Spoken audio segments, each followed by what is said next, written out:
नमस्कार, NDTV India के social media page पर आप सभी का स्वागत है। मैं हूं सोहित मिश्रा। एक बार फिर से हम आरे में हैं। आप जिस तरह से देख रहे हैं, ये जो प्रदर्शन चल रहा है, ये मुंबई के आरे में प्रदर्शन चल रहा है। और ये प्रदर्शन एक बार फिर से ठीक उसी चीज़ के लिए हो रहा है जिसके लिए 2018 और 2019 में हो रहा था। उस समय भी जो लोग थे वो विरोध कर रहे थे कि आरे का जो कारशेड है मेट्रो का, वो आरे में ना बनाया जाए।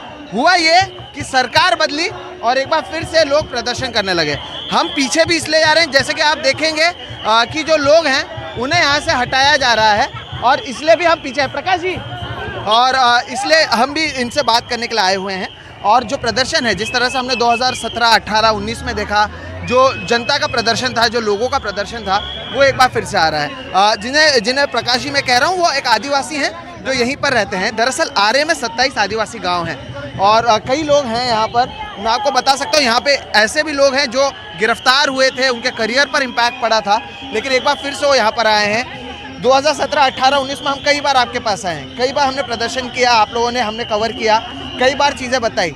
आरे को जंगल घोषित किया गया था, लेकिन अब सरकार बदली, एक बार फिर से प्रदर्शन शुरू हुआ है। और जिस तरह से कहा गया था कि यहाँ पर कारशेड नहीं आएगा, पत्रे तो नहीं निकाले गए थे, लेकिन अब कारशेड भी आ रहे हैं। वही तो दुख की बात है। और दूसरी दुख की बात यह है कि बिरसा मुंडा चौक है यहाँ पे, बिरसा का हम लोग जयंती साजरी करते हैं।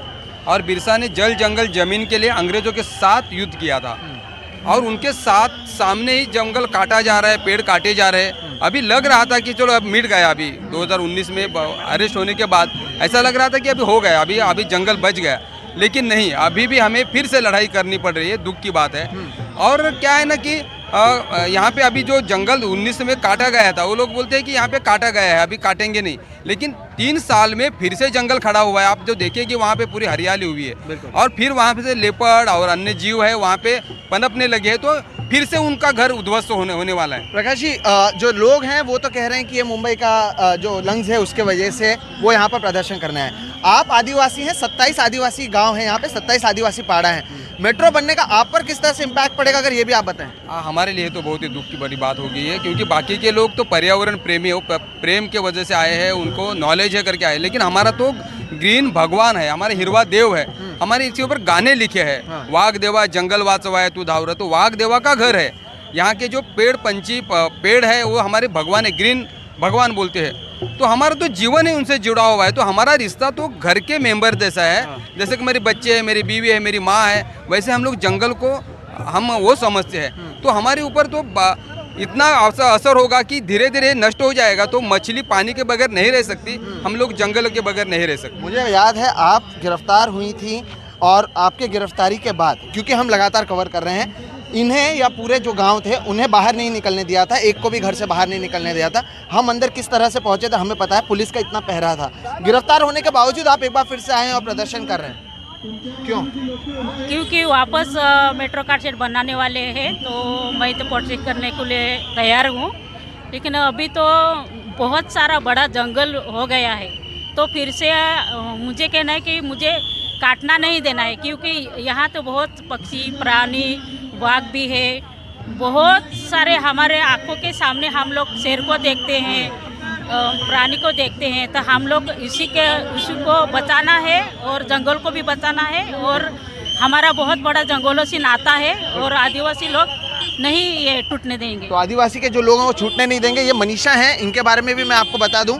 मनीषा धिंडे की परीक्षा थी अगले दिन, उनकी भी आपको बाइट बताएंगे। और उन्हें उस दिन गिरफ्तार किया गया था, 1 साल उनका बर्बाद हुआ था, उसके बाद वो वापस आए हैं। प्रकाश जी वापस आए हैं, ये पूरे आदिवासी समाज के लोग वापस आए हुए हैं। दूसरी तरफ आप देखेंगे कि जो लोग हैं वो भी यहाँ पर आए हुए हैं। पुलिस चाह रही है, क्योंकि अभी जो समय है आंदोलन का वो खत्म हो चुका है, इसलिए पुलिस अब लोगों को यहाँ से डिस्पर्स कर रही है।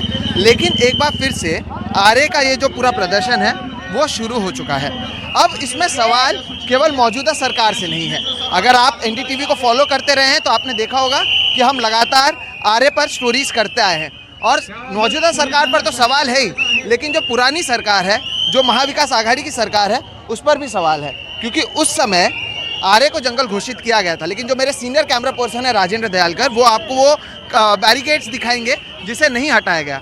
ये जो बैरिकेड्स आप देख रहे हैं ब्राउन रंग की, जहाँ पर मोदी जी की भी आप एक तरफ पोस्टर देख पाएंगे, उसके ठीक बगल में, ये दरअसल यही वो जगह है जहाँ पर पेड़ काटे गए थे और बाद में इसे जंगल घोषित किया गया। सवाल यह है कि अगर जंगल घोषित किया गया तो फिर इन बैरिकेड्स को क्यों नहीं हटाया गया? इसी के पीछे तो काम चल रहा था।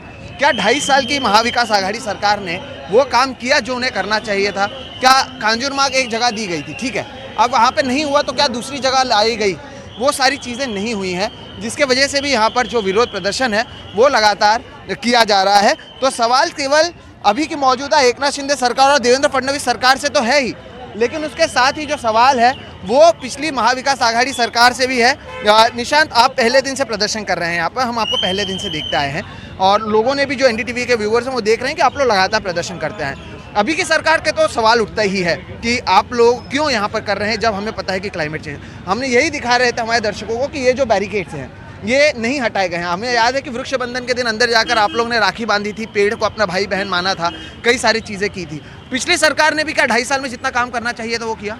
नहीं, हमें नहीं लगता है, क्योंकि ये सबको पता है कि बहुत सारी चीज़ें हैं जो एमवीए सरकार कर सकती थी। जैसे ये पर्टिकुलर लैंड को वापस नो डेवलपमेंट जोन या ग्रीन जोन बनाना, वो उनके कंट्रोल में था।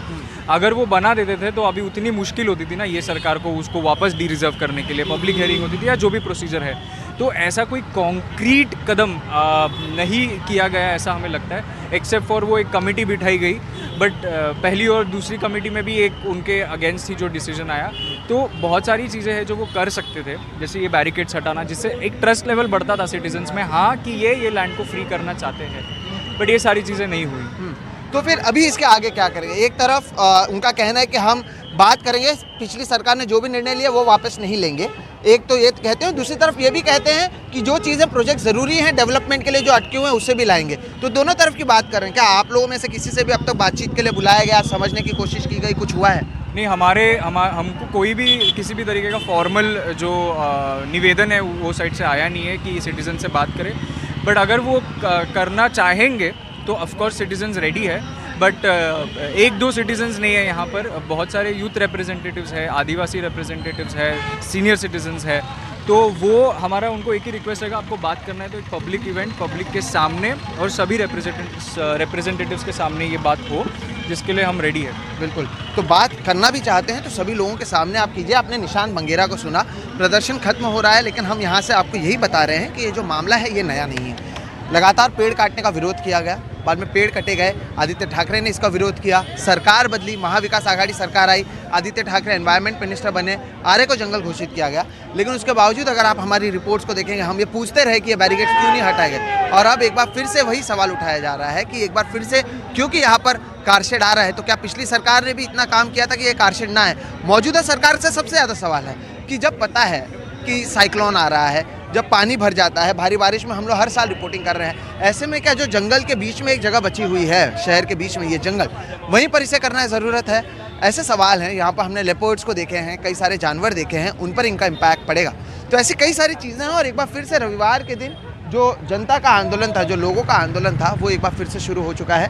आदित्य ठाकरे भी यहाँ पर पहुँचे थे, अब वो सरकार में नहीं है, वो समर्थन ज़रूर कर रहे हैं, पहले दिन से कर रहे थे, लेकिन सवाल उनसे भी हैं, सवाल मौजूदा सरकार से भी हैं। और लोग जो 2018, 2019 में प्रदर्शन कर रहे थे, हर रविवार को एक बार फिर से प्रदर्शन करने आ रहे हैं। रविवार को क्यों? क्योंकि ये लोग किसी पॉलिटिकल पार्टी से जुड़े हुए नहीं हैं, ये साधारण लोग हैं जो सोमवार से शनिवार काम करते हैं और रविवार के दिन सुबह 11 बजे वो आर्य पिकनिक पॉइंट पर आकर प्रदर्शन कर रहे हैं। तो इस तरह से आप देखें कि जो प्रदर्शन है वो लगातार जारी है और जो आर्य का जो मुद्दा है वो एक बार फिर से महाराष्ट्र में और उठता हुआ नजर आ रहा है। बहरहाल फिलहाल इस वीडियो में इतना ही। मेरा नाम है सोहित मिश्रा, कैमरे के पीछे हमारे सीनियर कैमरा पर्सन है राजेंद्र दयालकर और आप देख रहे हैं एनडीटीवी इंडिया का सोशल मीडिया पेज।